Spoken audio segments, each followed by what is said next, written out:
মৰমৰ ছাত্ৰ-ছাত্ৰীসকল, তোমালোকক আজি মই দ্বিতীয় শ্ৰেণীৰ নতুন গণিত পাঠ্যপুথিৰ প্ৰথম পাঠটি আলোচনা কৰিবলৈ ওলাইছোঁ। তোমালোক সকলোৱে সুন্দৰকৈ চাই যোৱা আৰু সকলোৱে পাঠ্যপুথিখন লগত ওলাই লোৱা।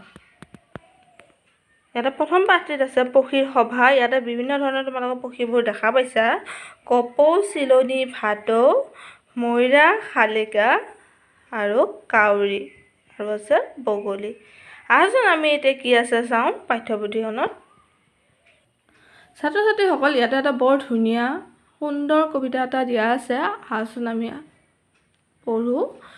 পক্ষীৰ সভাত নাচে মৰাই চালি ধৰি ধৰি, কপৌ, ভাটৌ আৰু শালিকাই বজাই হাত চাপৰি, বগলী বায়ে শালি জালি ক'তনো চেও ধৰে, তাকে দেখি চিলনীয়ে ঘনে উৰা মাৰে। পক্ষীৰ সভাত কি কৰে? ময়ৰা চৰাই চালি ধৰে, কপৌ, ভাটৌ আৰু শালিকাই হাত চাপৰি বজায়। বগলী বায়ে ক'ত চেও ধৰে বুলি কি কৰে? চিলনীয়ে ঘনে ঘনে কি কৰে? উৰা মাৰে। বগলী বায়ে শালি জালি কি কৰে? চেও ধৰে আৰু তাকে দেখি চিলনীয়ে ঘনে উৰা মাৰে। তাৰপাছত ইয়াতে কেইটামান প্ৰশ্ন আকাৰে আমাক প্ৰশ্ন দিছে। আমি খালী ঠাইখিনি পূৰ কৰিব লাগে। পক্ষী সভা ছবিখন চাই কোৱা আৰু খালী ঠাইত লিখা। ছাত্ৰ-ছাত্ৰীসকল, তোমালোকে সভাখন চাবা। ইয়াতে বহুত পক্ষীবিলাকৰ নাম আছে আৰু কেইটা পক্ষী সভালৈ আহিছিল সেইবিলাকো আছে। তোমালোকে সুন্দৰকৈ চাবাচোন।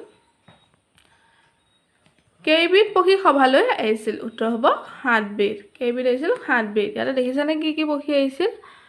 কপৌ, চিলনী, ভাটৌ, শালিকা, ময়ৰা, কাউৰী আৰু বগলী। কেইবিধ হ'ল? 7 বিধ। কোনবিধ পক্ষী আটাইতকৈ বেছি আৰু কেইটা আছে? আটাইতকৈ বেছি থকা পক্ষীবিধ হ'ল বগলী। কেইটা আছে? 1, 2, 3, 4, 5, 6টা। তাৰপাছত আছে কোনবিধ পক্ষী আটাইতকৈ কম আৰু কেইটা আছে? আটাইতকৈ কম থকা পক্ষীবিধ হ'ল ময়ৰা। কেইটা আছে? 1টা। তাৰপাছত আছে কাউৰী আৰু বগলীৰ মুঠ সংখ্যা কিমান? ইয়াতে বগলী আছিল কেইটা? 1টা, 2টা, 3টা, 4টা, 5টা, 6টা আৰু কাউৰী হ'ল কেইটা? 1, 2, 3, 4, 5। 6 5 কেইটা হ'ল? 11টা। তাৰপিছত বগলীৰ সংখ্যা ভাটৌৰ সংখ্যাতকৈ কিমান বেছি? বগলী আছিল আমি কেইটা পাইছোঁ? 6টা আৰু ভাটৌৰ সংখ্যা হ'ল 3টা। এতিয়া 6টাৰ পৰা আমি যদি 3টা নোহোৱা কৰোঁ, কেইটা থাকিব? 3টা থাকিব। এতিয়া কি হ'ব? বগলীৰ সংখ্যা কেইটা বেছি? 3টা বেছি। পক্ষীৰ মুঠ সংখ্যা কিমান লিখা? ইয়াতে বগলী আছিল কেইটা? 6টা। কাউৰী হ'ল 5টা। 6 5 11, 11 একে 12, 12 4 কিমান হ'ব? 13, 14, 15, 16, 16 3 17, 18, 19, 19 3 20, 21, 22, 23, 24। আমি মুঠ কেইটা চৰাই পাইছোঁ? 24টা। চিলনী আৰু শালিকাৰ মাজত কোনবিধ চৰাই সৰু? তোমালোকে চাই কেনে কোৱাচোন কোনবিধ সৰু? আগতে আমি চাই লওঁ যে চিলনী এইবিধ আৰু শালিকা হ'ল এইবিধ। গতিকে কোনবিধ সৰু হ'ব? শালিকা চৰাইবিধ সৰু। তাৰপিছত আছে ময়ূৰ চৰাই পাখিত চকৰি কেইটা আছে? আহচোন আমি চাওঁ কেইটা চকৰি আছে। 1টা, 2টা, 3টা, 4, 5, 6, 7, 8, 9, 10, 11, 12, 13, 14, 15, 16, 17, 18, 19, 20, 21, 22, 23, 24, 25, 26। কেইটা আছে? 26টা। ছাত্ৰ-ছাত্ৰীসকল, এইবাৰ কি আছে উদাহৰণত চাওঁ আমি। তলৰ ছবিত এটা উদাহৰণ দিয়া আছে। এইটো উদাহৰণ দেখিছা?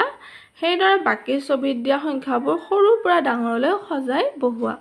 ইয়াতে কি আছিল? 27, 39, 31, 35, 29। ইয়াতে সজালে 2 × 7 = 2 × 29, 3 × 31, 3 × 5 = 35, 3 × 9 = 39। আহচোন আমি এবাৰ এইটো সজাওঁ। 5 × 8 = 58, 6 × 4 = 64, 4 × 8 = 47, 5 × 4 = 54, 6 × 8 = 68। প্ৰথমতে 47, তাৰপিছত 54, 5 × 4, 5 × 8 = 58, 6 × 6 = 64 আৰু 6 9 68 তাৰপাছত ইয়াতে আছে এইখিনি খজালে প্ৰথমতে হ'ব 4 10 41 তাৰপিছত 5 10 50 তাৰপিছত 7 10 70 7 10 2 72 7 10 9 79 8 10 4 84 9 10 2 92 তাৰপিছত এইকেইটা সংখ্যা সজালে হ'ব 2 10 20 3 10 30 5 10 50 7 10 70 9 10 90 তাৰপাছত ইয়াতে আছে খালী ঘৰবোৰ আগৰ পাছৰ আৰু মাজৰ সংখ্যাবোৰে পূৰ কৰা 38ৰ আগত কি আছে 3 10 37 60ৰ আগত কি হ'ব 5 10 59 7 10 77ৰ আগত 7 10 76 তাৰপাছত লাগে আমাক পাছৰ সংখ্যা 13ৰ পাছত 14 18ৰ পাছত 19 16ৰ পাছত 17 তাৰপাছত আছে আমাৰ মাজৰ সংখ্যা 39 40 41 5 10 4 54 5 10 5 55 5 10 6 56 56ৰে আৰু 54ৰে মাজত কি আছে 55 9 10 7 97 9 10 98 9 10 99 ছাত্ৰ-ছাত্ৰীসকল তোমালোকে বুজি পাইছানে উদাহৰণবিলাক তোমালোকে যদি বুজি পাইছা ভালদৰে চাবা আৰু বহিত পাতিবা ভিডিঅ'টো সম্পূৰ্ণকৈ চাবা যদি ভাল লাগিছে লাইক কৰিবা আৰু তোমালোকৰ বন্ধুবৰ্গলৈ শ্বেয়াৰ কৰিবা আৰু প্ৰথমবাৰৰ বাবে যদিহে মোৰ এই চেনেলটোলৈ আহিছা তেন্তে ছাবস্ক্ৰাইব কৰি ল'বা এনে ধৰণৰ ভিডিঅ'সমূহ পাই থাকিবলৈ আৰু ইয়াৰ পাছৰ ক্লাছত মই ইয়াৰ পিছৰখিনি আলোচনা কৰিম থেংক ইউ